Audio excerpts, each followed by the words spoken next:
বিসমিল্লাহির রহমানির রহিম। আসসালামু আলাইকুম। আশা করি সবাই ভালো আছেন আল্লাহর রহমতে। ওয়েলকাম টু ফ্রিল্যান্সার টিভিটি। সাথে আছি আমি মোহাম্মদ কামরুল হাসান। তো বন্ধুরা, আজকে এমএস ওয়ার্ড বা মাইক্রোসফট ওয়ার্ডের দ্বিতীয় ক্লাস। আজকে আমরা এই ক্লাসের মাধ্যমে জানবো ইনশাল্লাহ হোম টুলস থেকে কিছু সাব টুলস আছে বা কিছু ক্যাটাগরি আছে বা কিছু ফাংশন আছে, এই কয়েকটা ফাংশন সম্পর্কে ইনশাল্লাহ জানবো। তো চলুন ভিডিওটি শুরু করি। আচ্ছা, আমি এখানে কিছু লিখে নিচ্ছি। তো বন্ধুরা দেখেন, আমি এখানে একটা লেখা লিখে নিচ্ছি যে T shirt design sales report 2024। Okay, তো এটা কিন্তু আমার কয়েকটা কলামের মধ্যে বিভক্ত হয়ে গেছে। দেখেন, এফ, জি, এইচ, এই তিনটা কলামের মধ্যে বিভক্ত হয়ে গেছে। তো আমরা এমন অনেক কাগজের মধ্যে বা অনেক পেপারের মধ্যে দেখি যে প্রথম এই হেডলাইনটাকে কি এইভাবে জোরালো থাকে, ঠিক আছে, মানে এইভাবে জোরালো থাকে। তো এটাকে আমরা এখানে দেখতে পাচ্ছি তিনটা কলামের ভিতরে বিভক্ত হয়ে গেছে আমার এই এক লাইনের লেখাটা। তো আমি চাচ্ছি এটাকে এক লাইনের মধ্যে আনবো, টোটালি এক লাইনের মধ্যে আনবো, এর মধ্যে কোনো কিছু থাকবে না। তো এটা করার জন্য কি করব, দেখেন এখানে আমি মাউসটাকে আনলাম, তারপর মাউস ধরে এইভাবে ড্রাগ করলাম।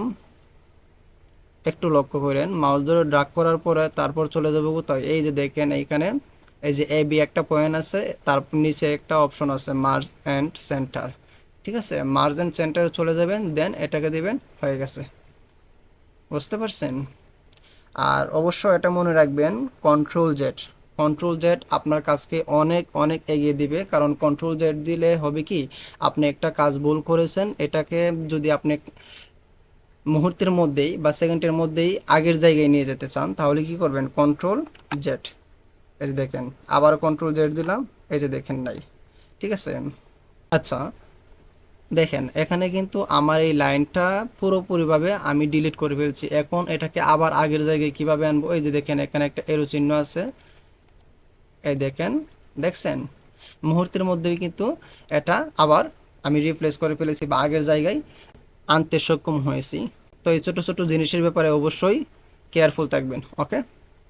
আচ্ছা, এখন আমি চাচ্ছি আমার এটাকে লেখাটাকে একটু বোল্ড করার জন্য বা একটু বড় করার জন্য, ঠিক আছে, যাতে একটু আই ক্যাচিং হয়। তাহলে কি করব, আগের ক্লাসে দেখিয়েছিলাম, বড় করার জন্য আমরা এখানে যাব, এই যে বোল্ড, বোল্টের এই শর্টকাট হচ্ছে কন্ট্রোল বি। ওকে, আপনি কিবোর্ড থেকে কন্ট্রোল বি দিলেও এটা বোল্ড হবে, অথবা এখানে এসে জাস্ট বির মধ্যে ফেস্ট ক্লিক করবেন, বোল্ড হয়ে গেছে। ঠিক আছে। তারপর এই যে এখানে ফন্ট আছে, আমি চাচ্ছি ধরেন সাপোজ আমি আমার এই লেখাটাকে একটু ফন্ট চেঞ্জ করব। এই যে দেখেন, আপনি যেটা ভালো লাগবে এটি দিতে পারেন। ওকে, আমি এরিয়ালটাকে দিয়ে দিলাম। ওকে, তো আমি চাচ্ছি আবার এটাকে, এটা তো আমরা জানি, কারণ আমরা প্রথম ক্লাসে দেখেছি কিভাবে ফন্ট সাইজ বড় ছোট করব। আর এটা হচ্ছে দেখেন, এই যে এর চিহ্নটা আছে, এটার মধ্যে যদি আপনি দেন তাহলে কিন্তু এটা যতবার ক্লিক করবেন আস্তে আস্তে বাড়বে। দেখছেন, 2% বা 2 করে বাড়বে। ওকে, এই যে দেখেন 16, এখন 18 হবে, এখন 20। ঠিক আছে, আবার আপনি চাচ্ছেন ছোট করতে, আবার 2 করে কমবে, মাইনাস হবে। এই যে, সো আশা করি বুঝতে পারছেন।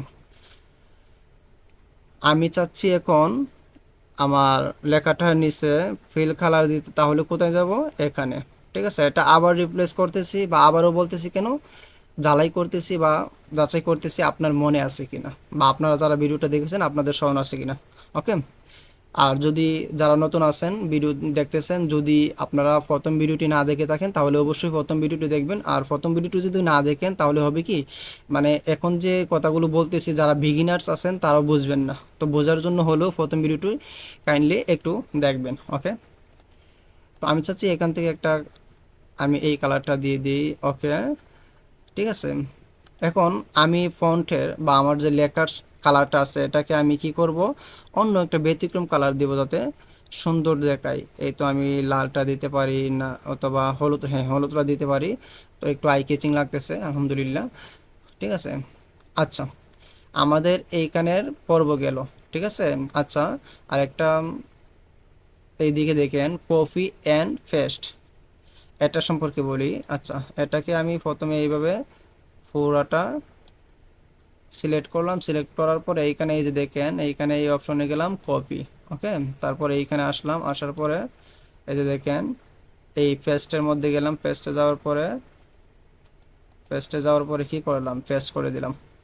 আশা করি বোঝাতে পারছি কপি করবেন কিভাবে। আচ্ছা, তো দেখেন এখন অ্যালাইনের সম্পর্কে আমরা কথা বলবো ইনশাল্লাহ। আমি চাচ্ছি আমার এটা কিন্তু এখন বর্তমানে মিডিলে আছে, দেখেন এটা মিডিলে আছে, এইদিকে সমান এইদিকে সমান, ঠিক আছে, মিডিলে আছে। তো আমি চাচ্ছি কি, এই যে দেখেন আমি চাচ্ছি আমার এই লেখাটাকে এই দিকে আনার জন্য, এটা তো এই দিকে আছে, আমি চাচ্ছি লেফটে না রেখে আমি রাইটে আনার জন্য। তারপর তাহলে কি করব, আমি এটাকেও এই যে দেখেন এই দিক ক্লিক করলাম, ক্লিক করলে আমার দেখেন রাইটে চলে আসছে, মানে রাইট সাইডে চলে আসছে। আবার যদি আমি চাই যে আমার লেখাটাকে আমি এই দিকে রাখবো না, এই দিকে রাখবো, লেফটে রাখবো, তাহলে এখানে দিবেন। ওকে, আর যদি মিডিলে চান তাহলে এখানে মিডিলে দিবেন, ঠিক হয়ে যাবে। আচ্ছা, তো আবার দেখেন এগুলো এই তিনটা সম্পর্কে আমরা বুঝলাম। এটা হচ্ছে লেফট সাইড, এটা হচ্ছে মিডল, এটা হচ্ছে রাইট সাইড। ওকে, আর উপরেরটা দেখেন এটা হচ্ছে টপ সাইড, এটা মিডল সাইড, এটা হচ্ছে কি বটম বা নিচের সাইড। ওকে, এটা সম্পর্কে আমি একটু বলি, দেখেন। আচ্ছা, এখন দেখেন এই তিনটা অ্যালাইন সম্পর্কে এখন আমরা জানবো ইনশাল্লাহ। এর জন্য আমি সাপোজ এটাকে আমার এদিক থেকে রোটাকে একটু বড় করে নিচ্ছি, বৃদ্ধি করে নিচ্ছি। ওকে, তো আমরা চাচ্ছি এটাকে টপে রাখার জন্য, অ্যালাইন করে টপে রাখার জন্য এই যে দিয়ে দিলাম। ওকে, বোঝাতে পারছি।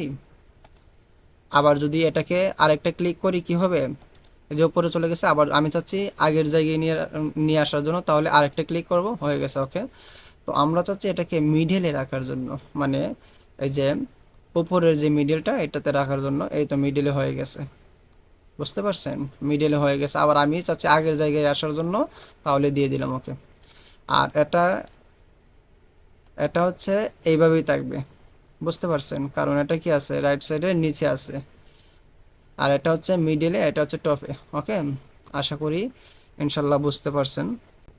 তো আজকের এই ভিডিওটা এই পর্যন্তই। যদি ভালো লেগে থাকে তাহলে অবশ্যই অবশ্যই একটি সাবস্ক্রাইব করে দেবেন আমার এই ছোট্ট চ্যানেলটাতে। আর পরবর্তী ভিডিও আসার আগ পর্যন্ত ভালো থাকবেন, সুস্থ থাকবেন। আসসালামু আলাইকুম ওয়া রাহমাতুল্লাহ।